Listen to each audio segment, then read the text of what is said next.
Chers amis, mille grâces d'être parmi nous. Dans cette vidéo, nous allons parler Égypte antique, mais à Paris. Oui, nous allons à la grande halle de la Villette car nous avons rendez-vous avec Ramsès II, dont on dit qu'il fut l'un des plus grands pharaons d'Égypte. La visite est de Pierre et Patricia, les textes de Sandra et Lucie et la réalisation R2M. Plongez au cœur du royaume de Ramsès avec l'exposition Ramsès et l'or des pharaons. Audiovisuellement vôtre. Ramsès. Ramsès, rien que la prononciation de son nom nous plonge dans l'Égypte ancienne. Il y a de cela 3300 ans, soit 1300 ans avant notre ère, en plein nouvel empire d'Égypte. Vers 1280 avant Jésus-Christ, à la mort de Séti Ier, Ramsès II, vers l'âge de 25 ans, devient le troisième pharaon de la 19e dynastie. Ce formidable guerrier, pacificateur, entrepreneur prodigieux, maître dans l'art de l'autoproclamation, règne sur l'Égypte pendant près de 67 ans.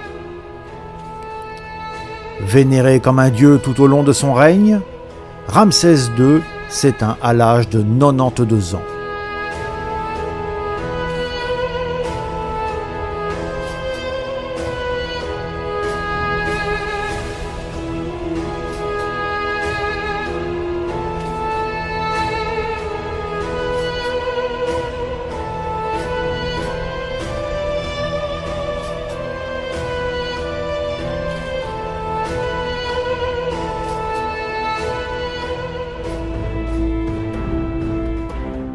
L'Empire hittite, en actuelle Turquie, rivalise avec l'Égypte pour contrôler le littoral est de la Méditerranée. En 1275 avant Jésus-Christ, Ramsès part donc avec son armée pour affronter les Hittites à Kadesh. Suivant certains renseignements, Ramsès veut surprendre et engage la bataille sans attendre le reste de son armée. Mais c'est un piège. Ramsès se retrouve en infériorité numérique et a besoin de renforts. Un instant, il est même isolé. Il implore le dieu Amon pour le sauver. De son char, l'arc à la main, il se bat héroïquement et finit par s'extirper des griffes des Hittites. Finalement, ces renforts arrivent et la bataille bascule en faveur des Égyptiens, sans pour autant que les Hittites battent en retraite. Ramsès raconte sa victoire au travers de plusieurs récits sculptés. Mais cette bataille, considérée comme la plus grande bataille de chars de l'histoire, n'a pour autant aucun vainqueur.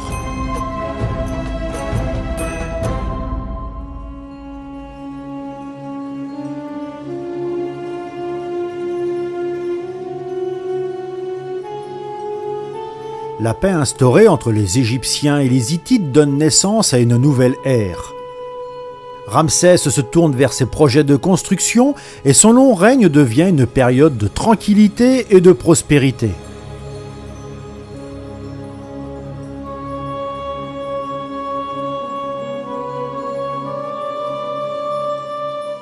La puissance absolue et la dévotion religieuse de Ramsès sont matérialisées ici par ce sphinx.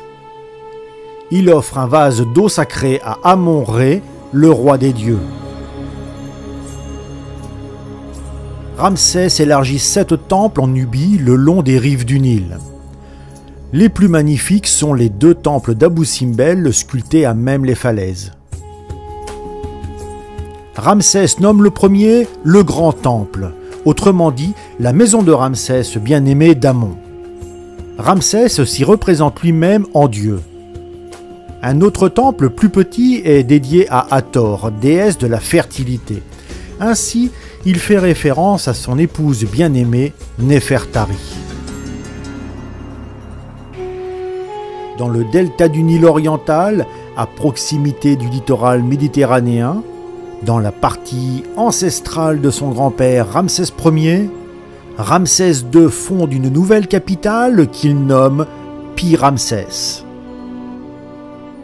Les temples et les bâtiments sont grandioses et la vie y est dorée.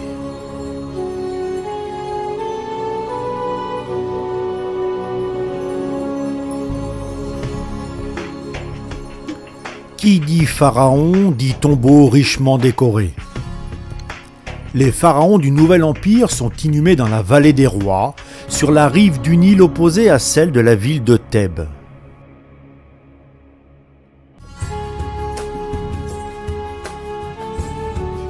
La construction du tombeau d'un roi commence dès que ce dernier est couronné et les artistes y travaillent jusqu'à sa mort. Les artistes et les artisans les plus chevronnés sont appelés les serviteurs de la place de vérité. Les bâtisseurs du tombeau du roi décorent les murs et les plafonds en y peignant des scènes finement détaillées. Les ciels sont d'un bleu noir profond paré d'étoiles et d'incantations extraites des livres funéraires égyptiens.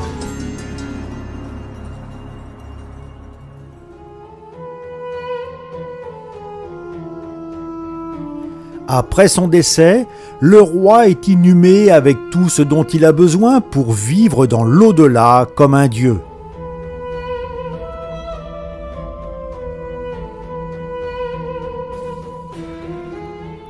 L'exposition nous présente maintenant l'or des pharaons avec quelques magnifiques joyaux égyptiens, comme ce collier d'épaule à 4 rangs de la princesse Knumit.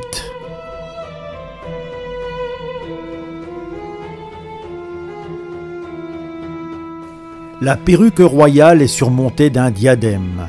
Voici la version luxueuse du Moyen Empire, celui de la princesse Satatorionet de la 12e dynastie. Ou encore cette ceinture de hanche toujours du Moyen Empire avec ses têtes de léopard qui appartenaient à la princesse Ménite.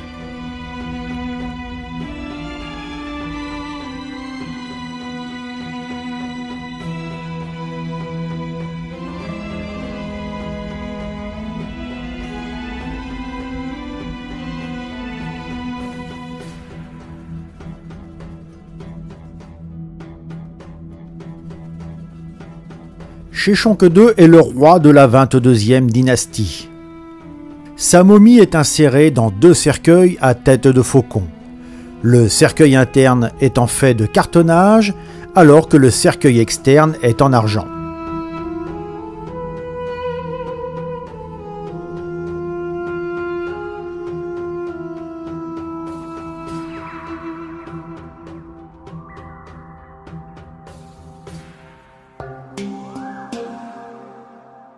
Ramsès eut plusieurs autres femmes que Néfertari et une centaine d'enfants qui ne lui ont malheureusement pas tous survécu.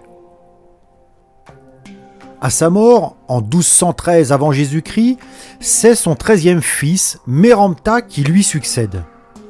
4e pharaon de la 19e dynastie, Méremptah hérite d'un pays en paix, prospère et règne sur le large territoire que lui a cédé son père. De tout temps, les tombeaux des pharaons ont été en proie des pilleurs. Celui de Ramsès n'y échappe pas et est dépouillé de ses richesses durant l'Antiquité.